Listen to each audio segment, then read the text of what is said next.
There is a particular kind of fear that lives in the body rather than the mind. And the men who crewed German tanks on the Western Front in the second half of World War II knew it intimately,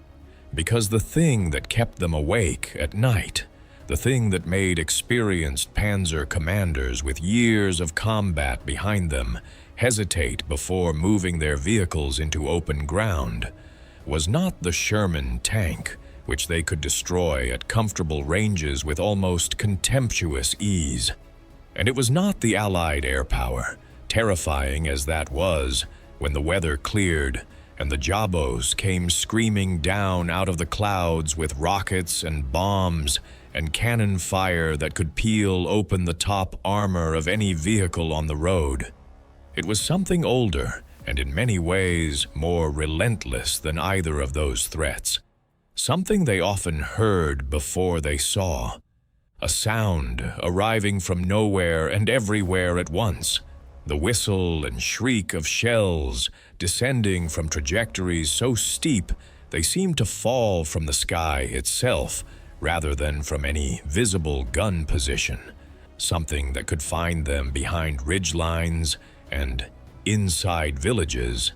and underneath a camouflage netting in orchards they had chosen specifically because they believed no observer could see them, and that something was American artillery, which by 1944 had evolved into the most sophisticated, most responsive, and most lethal indirect fire system any army had ever deployed in the history of land warfare. And to understand why this matters, why veteran German officers who had fought from Poland to Moscow to North Africa and back again wrote in their after-action reports about American artillery with a consistency and a specificity that stood apart from everything else they described, you need to understand what artillery actually meant in the context of armored warfare and why the popular image of World War II tank combat, the image of steel giants trading shots across open fields, Tiger versus Sherman, 88mm versus 76mm, armor thickness and gun penetration tables, and who acquires who first, is not wrong exactly, but is so incomplete as to be almost misleading, because the tank duel was only one dimension of the battle, and in many engagements it was not the dimension that determined who lived and who died. The dimension that determined survival was what happened in all the time surrounding that duel, the movement to contact across ground that might or might not be observed, the assembly areas where vehicles gathered before an attack and where a single artillery concentration could destroy an entire company before it moved, the road columns that were the arteries of any armored force and that became killing grounds. The moment an American forward observer acquired them and picked up his radio, and German tank commanders knew the lethality of this system not from intelligence briefings or captured documents, but from experience, accumulated over months of fighting in Normandy and across France and into the borders of Germany itself, from watching vehicles in their own formations disappear into columns of dirt and smoke, while the crews never had time to do anything except die. From the particular and terrible helplessness of being inside an armored vehicle when artillery is falling accurately around you, because the armor that makes a tank nearly invulnerable to small arms and shell fragments does almost nothing to protect the crew when a heavy shell lands directly on top of the vehicle or detonates close enough that the blast and fragmentation come over or around the armor rather than through it. And this was the fear that lived in the bodies of German tank crews through the last 18 months of the war in the West. A fear that was different in character from the fear of air attack or the fear of an enemy tank, because artillery was invisible and came from distances that made retaliation impossible and responded to movement with a speed and accuracy that made the battlefield feel like a place where the ground itself had been turned against you. And the German after-action reports and the interrogation transcripts of captured officers and the post-war memoirs of Panzer commanders return to this theme so consistently that it cannot be dismissed as complaint or excuse. It is testimony, repeated from too many independent sources across too many different engagements to be anything other than an accurate description of what American artillery had become by the time it mattered most.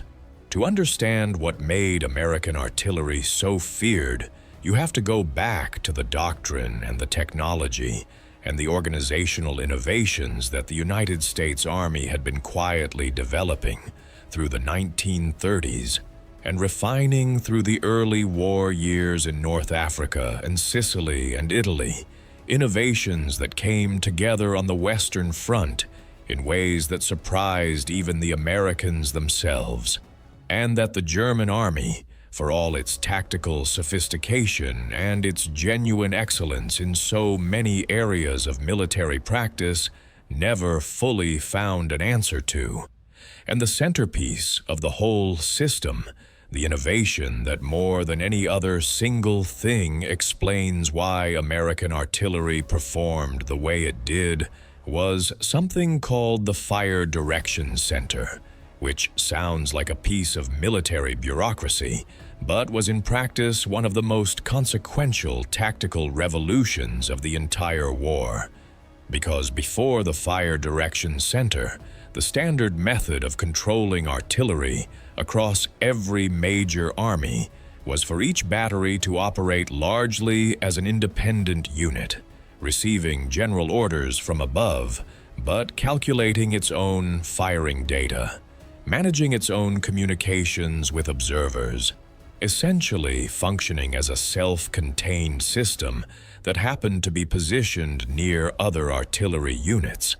And this meant that the process of massing fires, of concentrating the output of multiple batteries or battalions onto a single target at a single moment, was slow and cumbersome and dependent on coordination through multiple layers of command that took time a fast-moving tactical situation rarely provided. And the Fire Direction Center changed this at a fundamental level by centralizing the calculation and coordination function into a single element that could receive a call for fire from any observer in its network and translate that call into simultaneous firing data for every battery under its control,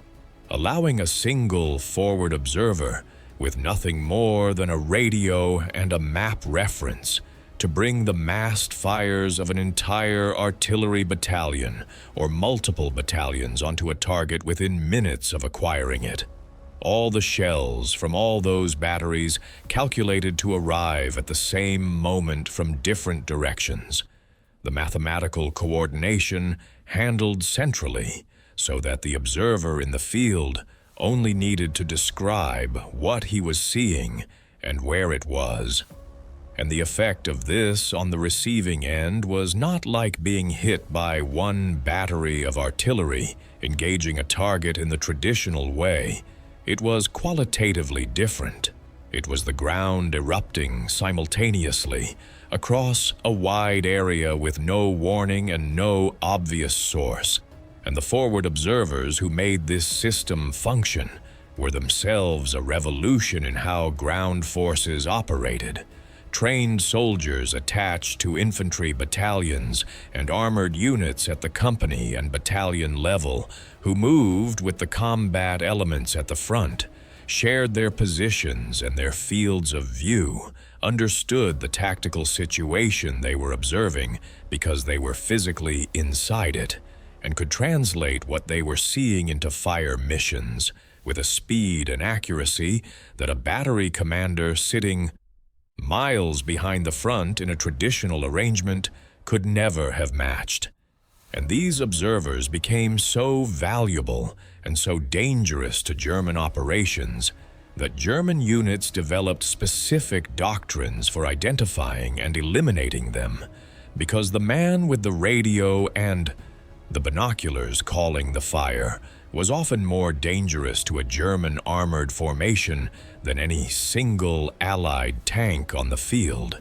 Killing the observer was sometimes the only way to stop the artillery long enough to move, and the organizational depth of the American system extended beyond the fire direction center and the forward observer network into the way artillery units were attached and made available to supported formations, because American divisional artillery was organized to provide responsive fires across the entire divisional frontage, while corps and Army artillery assets could be attached or placed in direct support of divisions facing particularly heavy resistance, creating a layered system where a forward observer calling for fire might receive not just his own battalion's guns, but additional battalions from corps or army level added to the mission. And the Germans who faced this system described the experience of being on the receiving end of what the Americans called a time-on-target mission, where shells from multiple batteries at different ranges were fired at calculated intervals so that they all arrived simultaneously,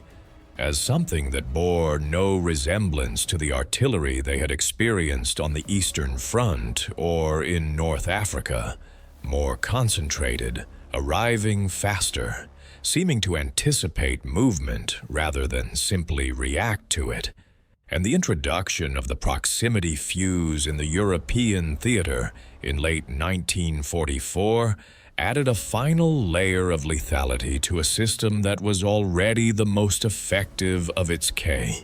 kind in the world, because the proximity fuse allowed shells to detonate at a precise height above the ground rather than on impact, which completely changed the fragmentation pattern from something that was partially absorbed by the earth into something that spread horizontally at lethal height across a wide area,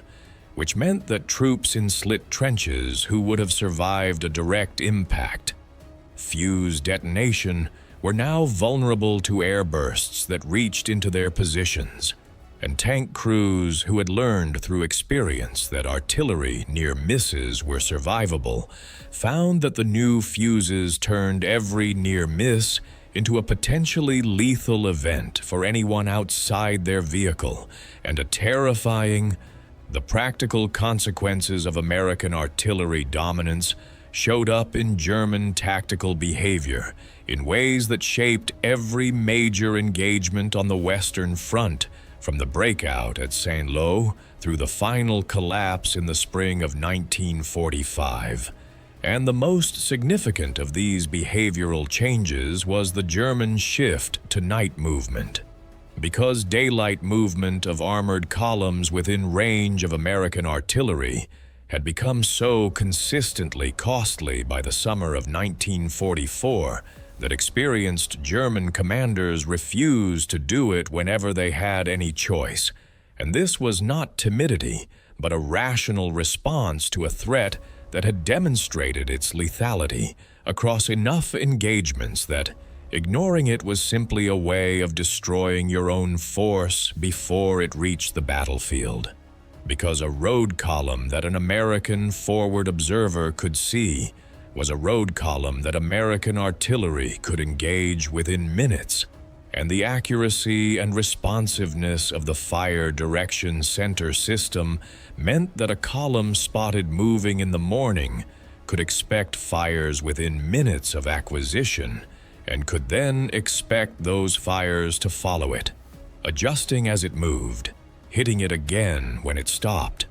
And so the German armor moved at night, which solved the direct observation problem partially, but created a cascade of consequences that degraded German combat power in ways that compounded over time, because night movement is slower than daylight movement, even on good roads with experienced drivers, and the mechanical stress of pushing vehicles hard at night over roads that could not be properly reconnoitered led to breakdown rates that consumed maintenance capacity. The German army in the West increasingly did not have, and units arrived at their objectives exhausted and disorganized and behind schedule, and in a mobile defensive battle where the entire logic of the defense depended on moving reserves quickly to threatened points and launching counterattacks before the attacker could consolidate. Arriving late and exhausted was not a minor inconvenience, but a fundamental collapse of the operational concept. And the Battle of the Falaise Pocket in August 1944 stands as the most devastating illustration of what American and Allied artillery could do to German armored forces caught without room to maneuver, because the combination of air power and massed artillery turned the roads and fields inside the pocket into killing grounds, where movement itself had become lethal. And the survivors described the experience not in the language of tactical analysis, but in the language of survival, the sense of being hunted by something that could not be fought or evaded, a system that responded to existence in the open with fire and kept responding until the thing it was targeting stopped moving.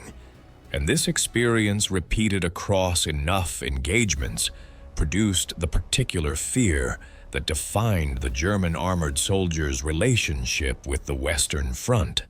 a fear different in character from the fear of enemy tanks or aircraft, because tanks could be fought and aircraft could be heard coming,